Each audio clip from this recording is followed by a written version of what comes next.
একজন নার্সের সবচেয়ে গুরুত্বপূর্ণ স্কিল কি? ওষুধ দেওয়া, ড্রেসিং করা? না, সবচেয়ে গুরুত্বপূর্ণ হলো কমিউনিকেশন। তো আজকে আমরা জানবো ভার্বাল, নন ভার্বাল এবং থেরাপিউটিক কমিউনিকেশন নিয়ে। ভার্বাল কমিউনিকেশনের মানে হলো যে কোনো কথা বা ভাষার মাধ্যমে যোগাযোগ করা, যেমন আপনার কোথায় ব্যথা হচ্ছে। নন ভার্বাল কমিউনিকেশন হচ্ছে কথা না বলেও যোগাযোগ করা, যেমন চোখের দৃষ্টি, মুখের হাসি, শরীরের ভঙ্গ এবং স্পর্শ, এগুলি সবই নন ভার্বাল কমিউনিকেশনের মধ্যে পড়ে।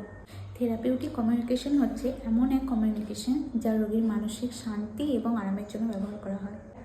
এটি শুধু কথা নয়, এটি একটি আর্ট।